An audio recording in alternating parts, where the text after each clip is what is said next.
Buenas tardes, mi nombre es Ángel Eduardo Cruz Benítez del grupo del primero B en licenciatura en Pedagogía. En este trabajo hablaremos sobre los autores presentes en el siglo XVII y XVIII y cuáles fueron las aportaciones que hicieron hacia la sociedad. Introducción. En este trabajo veremos todos los autores presentes en el siglo XVII y XVIII. Veremos cuál es la aportación de cada uno a la sociedad en su tiempo. Esta información es muy importante porque nos ayudará mucho en la materia para saber cuáles fueron las aportaciones y utilidad de esa información en cualquier trabajo que necesitemos. Juan Amos Comenio. Nació el 28 de marzo de 1592. Su lugar de nacimiento no se conoce, pero se cree que sus progenitores provenían de Hungría. Hay otros dos lugares para su nacimiento, Kovna y Nibice. Semenius propuso un programa para hacer amena y no tediosa la educación y lo llamó Pampaderia o Pansofia, que significa educación universal. Se debe enseñar a todos. Decía que a los niños se les debía enseñar gradualmente, enlazando de manera natural los conceptos elementos con los conceptos más complejos. Semenius escribió que el estudio tenía que ser completamente práctico, completamente grato, como tal, de tal manera que hiciera de la escuela una auténtica diversión, es decir, un agradable preludio de nuestra. También opinaba que la escuela debía centrarse no solo en la formación de la mente, sino de la persona como un todo, lo que incluiría la introducción moral y espiritual. Johann Heinrich Pestalozzi, también conocido como Enrique Pestalozzi, nació en Zúrich, la capital de Suiza, en el año 1746. Su padre era médico y falleció siendo Pestalozzi aún muy joven. Tan solo tenía 6 años cuando el trágico evento tuvo lugar. Teniendo 15 años, ingresa al Gymnasium o Collegium Humanitatis, un prestigioso centro en el que recibió una completa educación que incluiría conocimientos políticos, históricos e idiomas como el hebreo y el griego. Le dio importancia al desarrollo de los niños, puso en práctica la organización de existencias y actividades por medio del juego, valoró las actividades espontáneas del niño, hizo énfasis en la ejercitación de las manualidades o actividades manuales.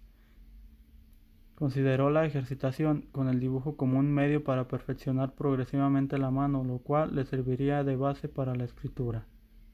Ejercitó el lenguaje por medio de la conversación sencilla para después aprender a leer. Destacó la unidad de los ejercicios corporales combinados con los cantos. Señaló como vital el desenvolvimiento del niño en sus primeros momentos con la familia, en especial con la madre. Le dio importancia a la afectividad desde el mismo momento del nacimiento del niño. Destacó el desarrollo social del niño, primeramente en la familia y posteriormente en la escuela. Consideró importante la creación de instituciones para atender a aquellos niños que eran carentes de recursos económicos. Jean-Jacques Rousseau fue uno de los filósofos y escritores más destacados de la Ilustración. Nació en Ginebra, Suiza, el 28 de junio de 1712. Vivió en una época en la que la educación era idealizada como aquello que otorga poder. Otra de las obras más importantes de Rousseau fue El contrato social. Además, el filósofo contribuyó en la aparición de nuevas teorías y modelos de pensamiento. Definió los principios básicos de cualquier sistema democrático. Propuso el derecho como la principal fuente en el orden de la sociedad. Estableció la libertad como valor moral. Construyó una percepción positiva del ser humano. Desarrolló una nueva pedagogía, instituyendo una filosofía de vida ética. Francis Bacon. Sir Francis Bacon fue abogado, filósofo, escritor, político y científico. Nació el 22 de enero de 1561 en Inglaterra. Bacon, quien es considerado el padre del empirismo, se propuso ante todo a reorganizar el método científico. En 1610, una de las aportaciones de Francis Bacon y sus afiliados es que acogieron una carta del rey para formar el Treasurer y la Compañía de Aventureros y propietario de la City de Londres y Bristol para la Collongue o Plantacón en Terranova, y envió a John Guy a instituir una colonia ahí.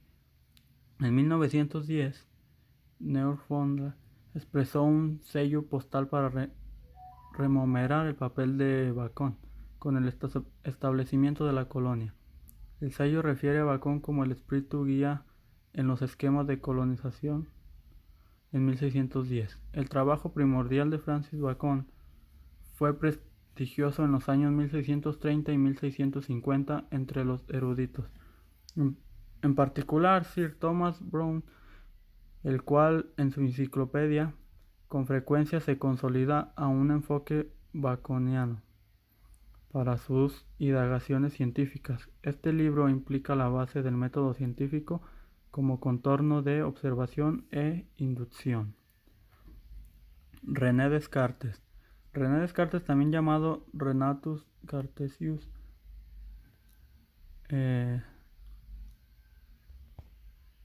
fue un filósofo, matemático y físico francés considerado como el padre de la geometría analítica y de la filosofía moderna, así como uno de los epignos con luz propia en el umbral de la revolución científica. La filosofía, su gran campo de aportaciones, se nutrió con sus planteamientos racionalistas que aspiraban a la verdad única mediante la búsqueda del método adecuado para ello. A pesar de que su escritura es catalogada de intencionalmente críptica, sus ideas giraron en torno a la crítica de los métodos de pensamiento establecidos y la construcción de un método nuevo, en el que la duda y la intuición jugarán un papel fundamental en la marcha o la universidad o lo universal a lo específico. Su método consistía en la aplicación de los razonamientos inductivos de la ciencia, rechazando así la doctrina escolástica que comparaba opiniones de los antiguos maestros del género. Por otro lado, su pensamiento reconocía la existencia de un Dios creador de los dos tipos de sustancias que según él componían el mundo: la sustancia extensa física de la que están hechas las cosas y la sustancia inteligente de la que están hechos el espíritu. Uno de sus planeamientos más cuestionados hoy en día fue respecto a la distinción entre el hombre y los animales, pues estos últimos no tendrían espíritu sino una serie de estímulos programados por Dios para la humanidad. Denis Diderot fue una figura decisiva en la Ilustración como escritor, filósofo y enciclopedista francés, reconocido por su empuje intelectual y su erudición, por su espíritu crítico, así como su excepcional genio. Marcos hitos de la historia de cada uno de los campos en los que participó.